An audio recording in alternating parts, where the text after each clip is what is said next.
Queridos, recebam todos a paz do Senhor. Quero ser grato ao Senhor por esta tão riquíssima oportunidade de poder ministrar-lhes a poderosa palavra de Deus.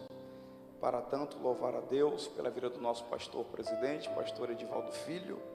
Também glorificar ao bondoso Deus pela vida de cada companheiro do ministério que aqui está. E pela noiva de Cristo nessa localidade. Seja Deus louvado pela vida de todos e todos aqueles que nos acompanham ao vivo nesse presente momento pelo canal IADBJ. Deus abençoe a todos. Quantos ainda querem ouvir o que Deus tem para falar? Pega a sua Bíblia, por favor, livro dos Salmos, de número 89. Leremos apenas um versículo, que é o de número 20. Salmo de número 89, verso de número 20.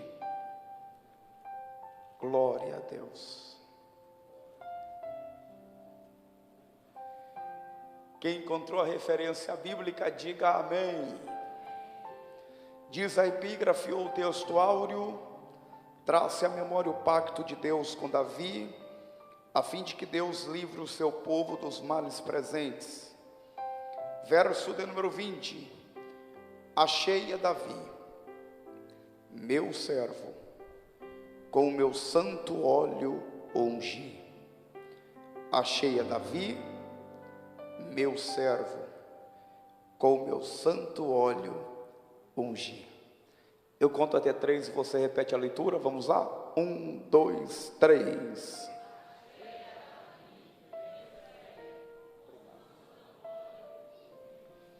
Glória a Deus. Escute, é interessantíssimo o livro dos Salmos, pois dentre o mesmo há 5 repartições que estão ligadas diretamente com a Torá, aquilo que nós chamamos de Pentateuco, a sabermos Gênesis, Êxodo, Levíticos, Números e Deuteronômio, Shemot, Bereshit, Vaikra, Maramitzvah e Devarim. E é interessante a Bíblia Sagrada, pois o livro dos Salmos até hoje ele é cantado dentro das sinagogas de Israel. Até hoje o livro dos Salmos é proferido dentro da nação israelita. Toda a sinagoga presente, e até hoje o livro dos Salmos é cantado dentro das sinagogas judaicas. O que temos que ter em mente é que o livro dos Salmos nada mais é do que canções. O livro dos Salmos nada mais é do que melodias.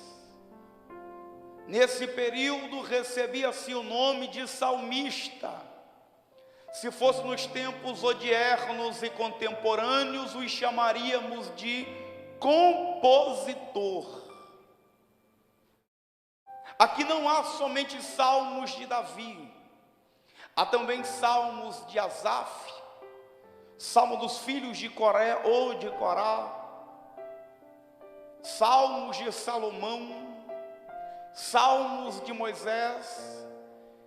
Ora, e quantos salmos aqui não estão inseridos, atrelados, que nós não sabemos quem fora o salmista, mas está contido dentro deste livro. E se fosse para mim ainda classificar 2 lindas canções que aqui não está contida, eu colocaria o cântico de Ana após conceber Samuel, e o cântico de Maria após conceber o menino Jesus. O que esse verso traz para a nossa praticidade cristã, para a nossa aplicação, é que Deus estava procurando de forma direta alguém. Só se encontra aquilo que você procura. E há um grito do salmista para nós: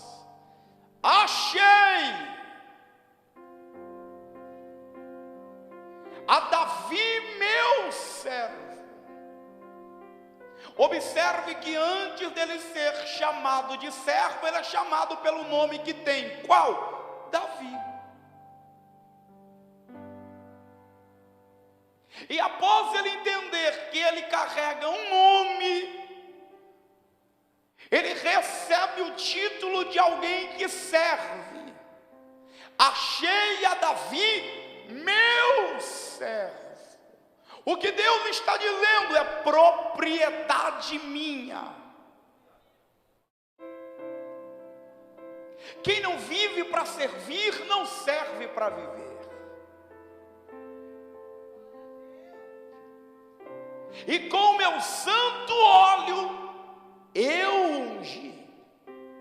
Olha o que Deus está dizendo: eu procurei, eu encontrei, eu achei, eu ungi. Deus está dizendo: quem ungiu foi eu, foi escolha minha, foi decisão minha, foi eu quem procurei, foi eu quem selecionei. E se a cabeça dele está consagrada, está ungida, foi eu quem ungi. Para entendermos, é necessário retrocedermos mais um pouquinho e pararmos com o nosso trem de pouso no primeiro livro do profeta Samuel, capítulo de número 16. Quando Deus já não mais havia aceitado o reinado do monarca Saul, pois este não obedeceu à voz de Deus contra a destruição dos amalequitas, o rebanho dos amalequitas, e ainda não imputou o rei Agag por sentença de morte, mas o escondeu.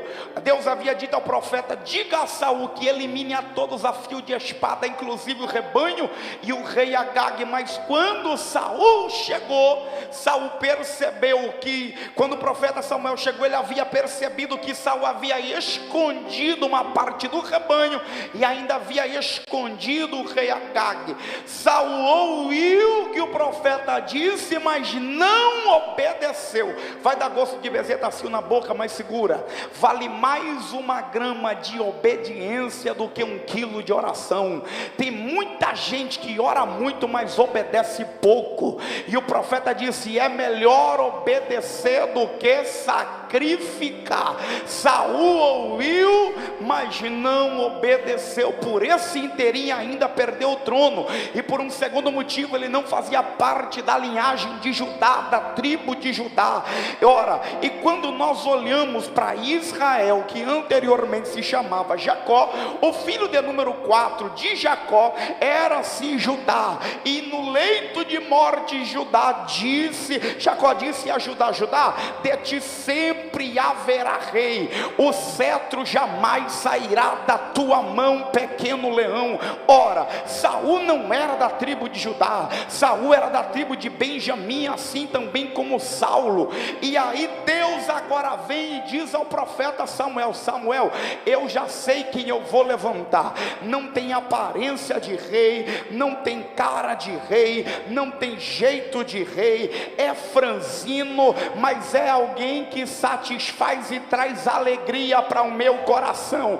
Diante da massa humana, ele pode passar desapercebido, mas quem vai levantar sou eu, quem vai escolher sou eu, quem vai consagrar sou eu, e sou eu quem vou ungí-lo. Sobe para Belém, convide a todos para sacrificar. Ora, o profeta diz: Deus, se Saul ficar sabendo do acontecido, certamente eu morrerei.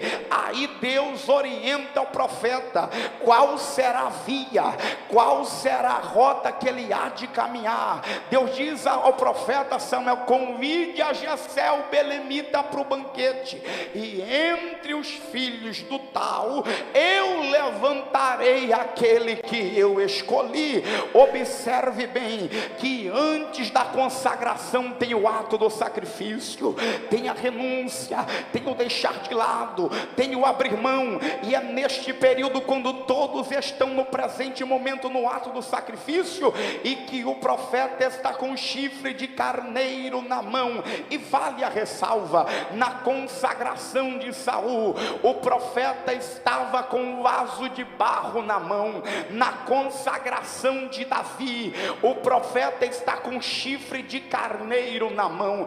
Vaso de barro quem confecciona é o homem, mas o chifre de carneiro quem confecciona é o próprio Deus. O que Deus estava dizendo dentro da tangente era: o reinado de Saul será passageiro, efêmero e superficial. Foi no período em que ele foi procurar as cabras e jumentas escraviadas do pai. Diz que quando ele saiu como caçador de jumenta, ele voltou como rei de Israel. Mas Davi foi eu quem levantei. E é neste período de consagração que todos estão presentes na reunião solene. Passa Samar, Deus diz que não quer. Passa Eliabe, Deus diz que não aprova. Passa Abinadab, Deus diz que o rejeita.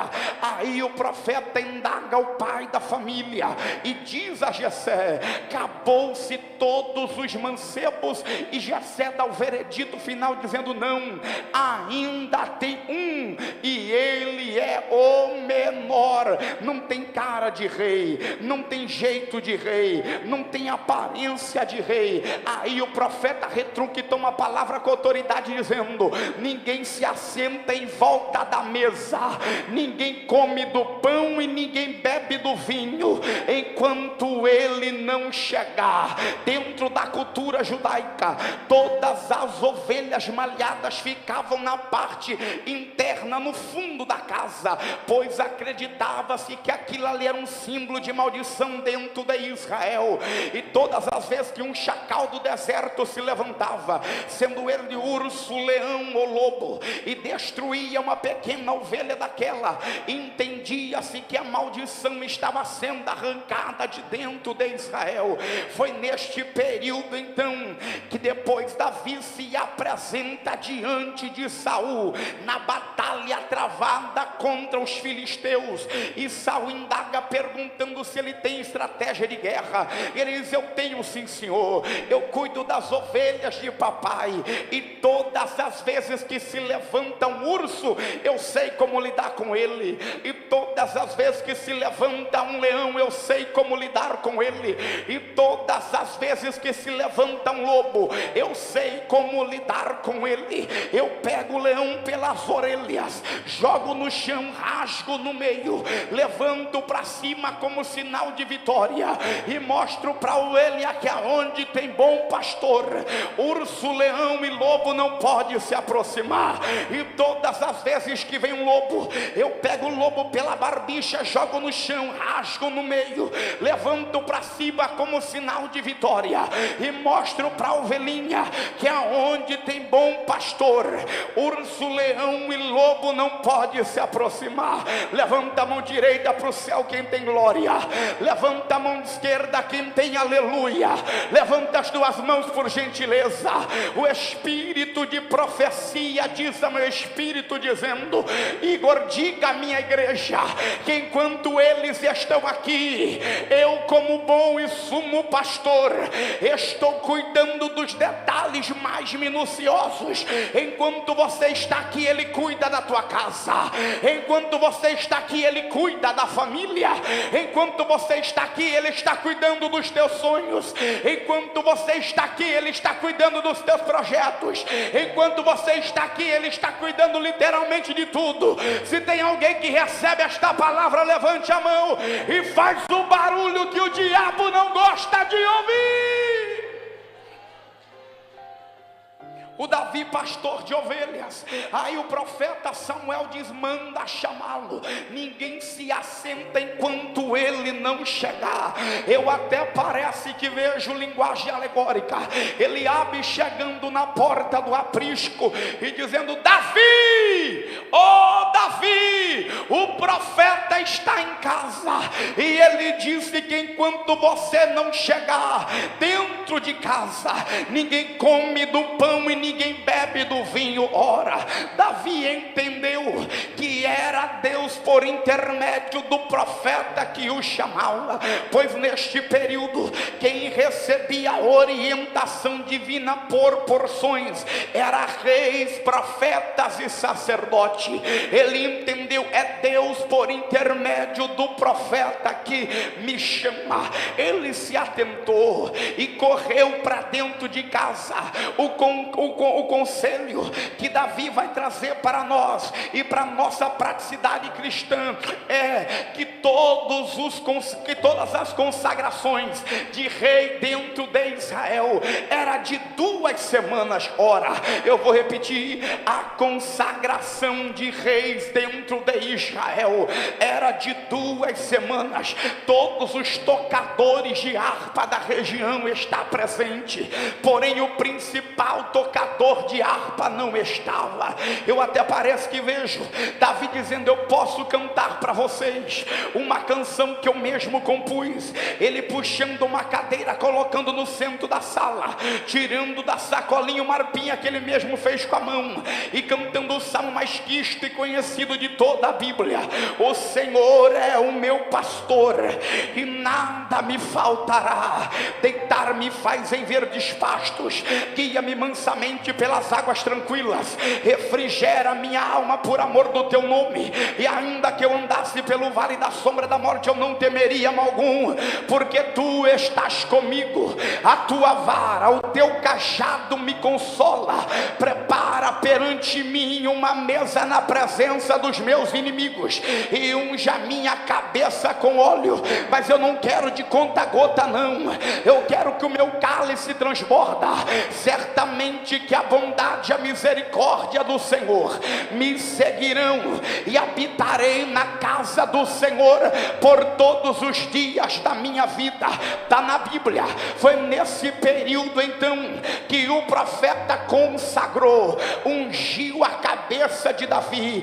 Todos os celebelos de Davi foi consagrado. Os olhos foi ungido, os ouvidos foi ungido, o cérebro foi ungido, para ele não temer aquilo que ele iria ver, para ele não se espantar com aquilo que ele iria ouvir, para ele não se amedrontar com as terras que ele iria enfrentar. E o Espírito de Deus naquele dia se apoderou de Davi. Eu vou repetir: foi naquele dia que o Espírito de Deus se apoderou de Davi. Eu vou repetir: foi naquele dia então que o Espírito de Deus se apoderou de Davi. Levante as 2 mãos ao céu, porque uma só é muito pouco.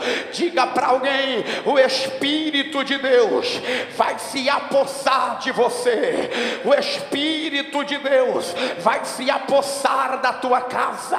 O Espírito de Deus vai se apossar da tua família.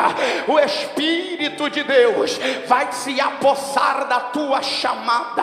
O Espírito de Deus vai se apossar do teu ministério. A unção na vida de um crente faz a diferença. Eu vou de novo: a unção na vida de um crente faz a diferença. Eu vou repetir: a unção na vida de um crente, ela faz a diferença. A unção está no cantar do grupo que sobe aqui em cima para louvar. A unção está na batuta do maestro, no dedilhar do pianista e do tecladista, no bater da baqueta sobre a bateria, na regência do coral. A unção faz toda a diferença. A palavra unção por si já revela tudo. Unção e outros não. A unção faz a diferença. diferença. Diga para no mínimo 2 pessoas: a unção faz a diferença. Diga para ele, diga para ela: não se permita ser um crente vazio. A unção faz a diferença no cantar, no pregar, no reger, no administrar, no pastorear, no servir. A unção faz a diferença. Eu conheci uma irmã, escute que eu finalizo agora, no estado de Goiás, nome de irmã Maria, tinha 2 filhos, um de 8 anos de idade e um de 6 anos de idade. E numa quinta-feira pela manhã, ela disse a um dos filhos, para o maiorzinho de 8 anos: fique em casa cuidando do irmão de 6 anos, que mamãe vai para a consagração do círculo de oração, e ao meio-dia a mamãe está em casa. E no fundo da casa dela tinha um poço. Foi nesse período que ela está em casa orando, que uma das vizinhas entra correndo dizendo: Maria, você é doida, mulher, o seu filho de 6 anos de idade caiu no fundo do poço da tua casa. Ela levanta da consagração e da oração, arruma o coque do cabelo, pega o chinelo e coloca nos pés, vai em direção à casa. E quando ela chega, os corredores está tomado de gente, a área está tomada de gente. Em volta do poço todo mundo tenta visualizar alguma coisa e grita pelo nome do menino e ninguém responde. E ela ouve uma voz dizendo: minha serva, se ajoelhe em volta do poço, volta para a mesma posição que você estava na minha presença. Ela se ajoelha em volta do poço, e quando ela está em volta do poço, ela ouve uma voz dizendo: jogue a cacimba de água dentro do poço. Ela joga a cacimba pela primeira vez, e quando ela puxa só sai água. Ela ouve pela segunda vez a voz dizendo: minha serva, jogue a cacimba de água dentro do poço. E desce a cacimba pela segunda vez, e quando ela puxa só sai água. Pela terceira vez ela ouviu a voz dizendo: minha serva, jogue a cacimba de água dentro do poço. Ela disse: na primeira eu joguei em nome do Pai, na segunda eu joguei em nome do Filho, e na terceira eu lançarei em nome do Espírito Santo de Deus. Quando ela desce a cacimba de água pela terceira vez, ela sente um peso na corda. Quem sobe grudado na corda e na cacimba? Um menino de 6 anos de idade. Ela começa a palpar o menino e dizer: meu filho, por que você não está molhado se poço é lugar de água? Ele disse: mamãe, não sei não, eu só sei que tinha um varão de branco me segurando no meio do poço. Agora joga o balde e tira ele de lá de dentro também. Eu preciso lhe dizer que enquanto você adora aqui, tem um varão de branco cuidando da tua casa, cuidando da tua família. Ele está